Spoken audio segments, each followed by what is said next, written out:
Olá, tudo bem? Meu nome é Felipe Fernando e hoje eu estou aqui para falar para vocês um pouco sobre a modéstia feminina. Primeiro nós temos que entender que a modéstia feminina, a modéstia de modo geral, ela vai muito além de estar ou não estar errado, de ser ou não ser pecado.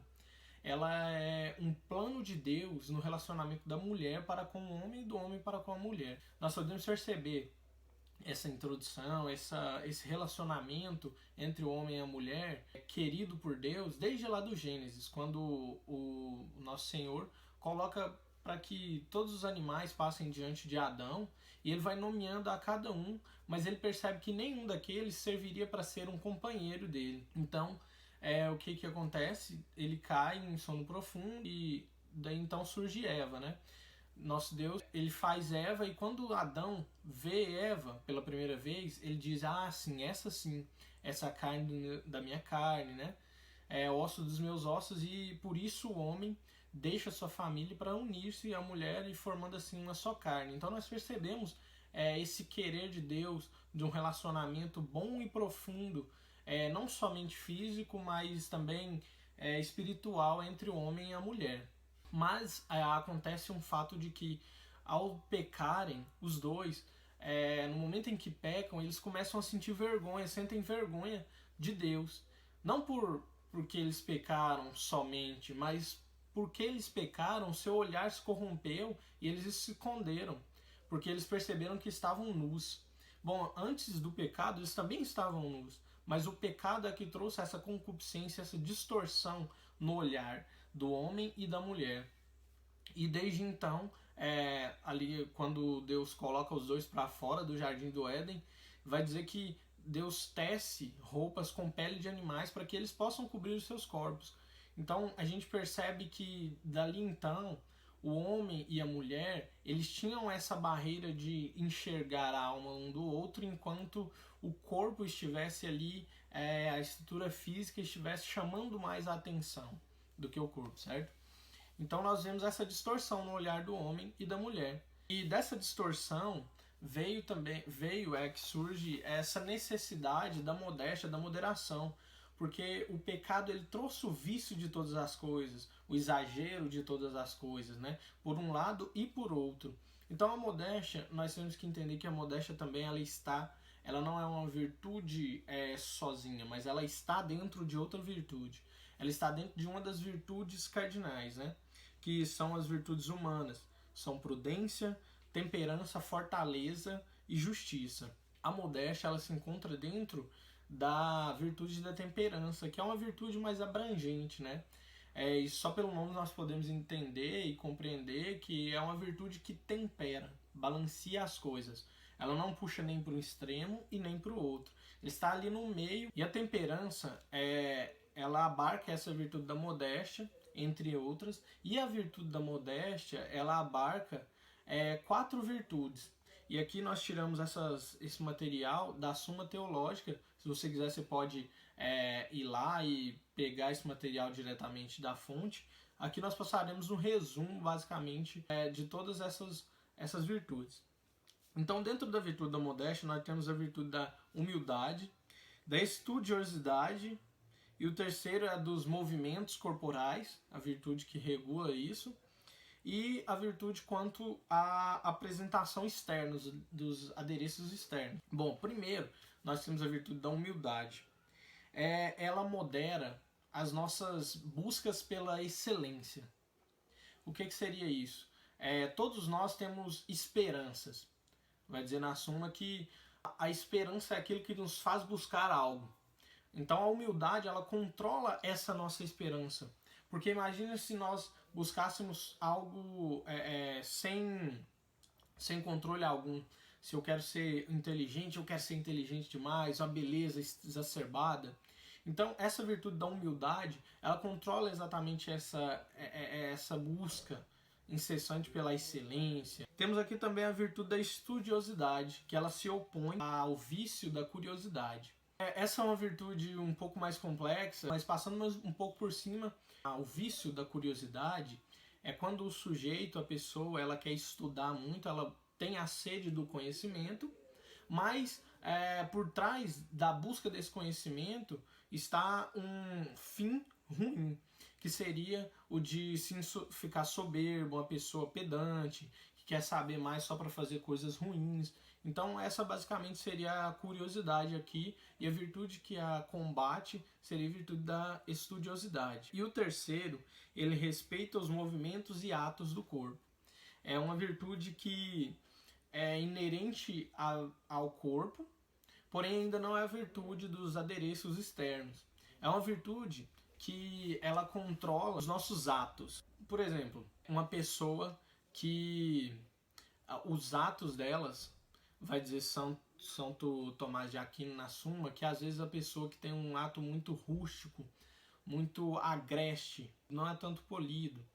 E esses atos, eles seriam, por exemplo, um exemplo bastante claro no que diz respeito às mulheres. É como você imaginar que Nossa Senhora teria aquela gargalhada de levantar a perna, escandalosa. A forma de falar também seria uma forma um pouco rústica, né? Aquela coisa menos polida, uma forma bem crua de falar.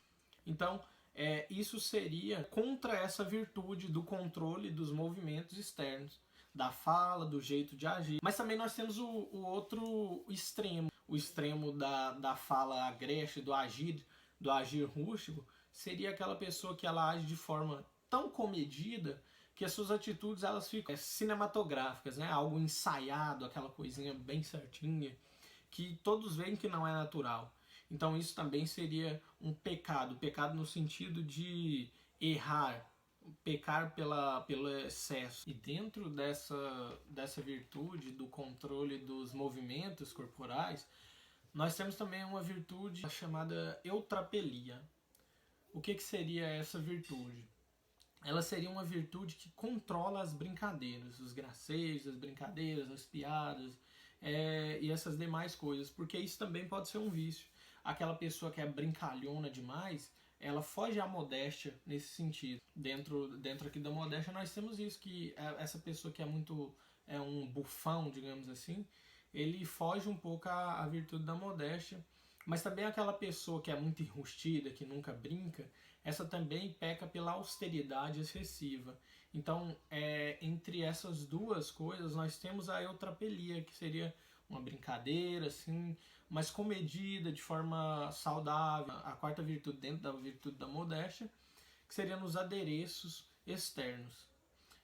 Bom, nós enrolamos um pouco para falar, para chegar até aqui, mas para que nós possamos entender que a modéstia ela não é só uma coisa de se vestir ou com roupas curtas ou com roupas longas, mas ela vai mais além disso. Ela também vem de movimentos internos que nós temos, de uma vida espiritual, que se externaliza, e aqui sim externalizando também nos adereços externos. No que concerne aos adereços externos, pode-se pecar de três formas. A primeira é pelo cuidado excessivo na busca da vanglória. No sentido daquela pessoa que ela busca aquela voluptuosidade, se vestir como um pavão. Ela se pavoneia toda, né? Veste-se com roupa muito chamativa, ainda que não curtas demais, mas com aquelas roupas todas chamativas, para chamar mesmo a atenção e vangloriar-se perante as outras pessoas. Pelo preciosismo com o vestuário, a fim de satisfazer o prazer do corpo também, né? Aquela pessoa que ela quer ser a mais perfeitinha nesse sentido. E se queremos estar chiques demais, mesmo sem um fim desordenado.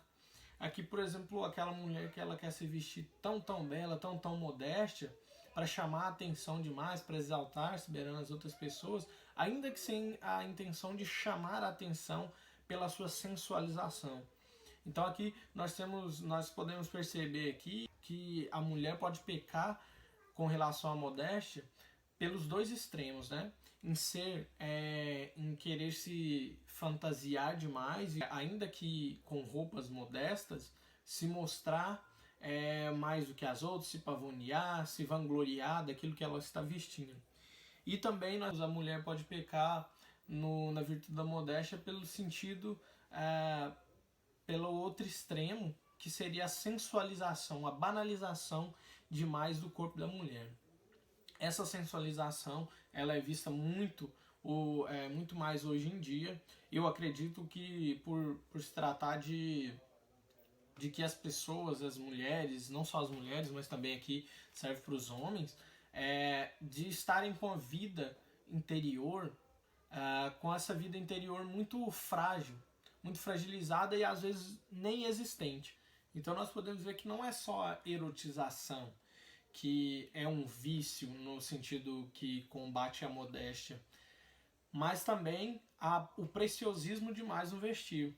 Então é achar um meio termo aqui, a mulher tem que achar um meio termo entre mostrar sim a sua beleza, mostrar aquilo que ela tem dentro de si, aquela beleza, aquela da vida espiritual, da vida interna que ela tem, que se externaliza nos atos externos e nos adereços externos.